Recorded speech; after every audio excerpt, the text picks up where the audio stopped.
ازيكم يا حبايبي؟ عاملين ايه؟ رب تكونوا بخير. عايزه اقول لكم بقى النهارده طلع عينيا في الشقه كلها. تعالوا بصوا بقى الشقه قبل وهوريكم بقى بعد كده. محدش يسيب الفيديو يا جماعه، اتفرجوا عليه كده للاخر هيعجبكم والله. حبايب قلب ام اياد وحشتوني قوي قوي قوي، وربنا يخليكم ليا يا رب. وانا عايزاكم ايه؟ عايزاكم كده، عايزه اللي يتفرج على الفيديو ما ياخدش بعضه وايه، يتفرج على اول حته كده وياخد بعضه ويجري. لا، يتفرجوا على الفيديو للاخر، الفيديو ان شاء الله هيعجبكم.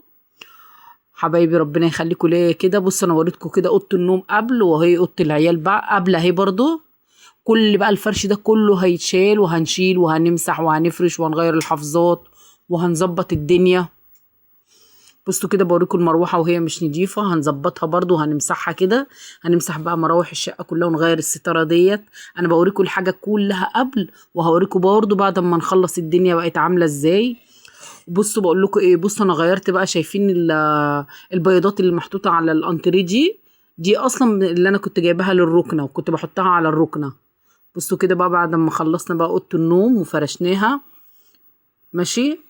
انا كده بوريكم. بصوا كده برضو هنا بعد ما خلصنا برضو اوضه العيال كده وفرشناها ومسحناها. هوريكم بقى حتت حتت بقى دلوقتي وانا ايه، وانا بعمل الحاجه. ومتنسوش يا حبايب قلب ام اياد كده تعملوا لي اشتراك في القناه وتدوسوا على زر الجرس عشان يوصلكوا كل جديد.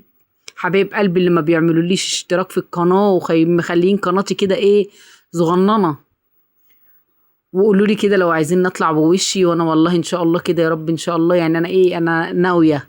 قولوا لي عايزين نطلع بوشي ولا لا، ولا عايزيني مثلا اطلع معاكم الروتينات بوشي وكده ونتكلم كتير مع بعض. بصوا كده بقى بفرجكم بقى الشقة كلها، وهتشوفوا المفاجأة الركنة بقى. انا عملت ايه، خدت بقى البياضات اللي هي المفروض بتاعت اوضه الانتريه، قلنا نغير الشكل كده، وغيرنا الحافظة برضو، غيرنا ما بين الحافظة بتاعت اوضه النوم والصالة. دخلنا دي جوه وخرجنا دي بره. بصوا كده المنظر بعد ما خلصنا بقى الصالة. البياضات دي بتاعت الانتريه خرجناها بره، وقلنا نغير ما بين الاتنين ونظبط الدنيا. بصوا بقى ظبطنا الدنيا ازاي. ايه رايكم؟ قولوا لي بقى رايكم في الركنه ايه، وقولوا لي رايكم بقى لما غيرنا خدنا من ده، يعني لما خرجنا اللي هو البياضات بتاعه الانتريه كده حلوه ولا شكلها مش حلو. لو شكلها مش حلو برضو قولوا لي وانا اغيرها وادخل كل حاجه في مكانها.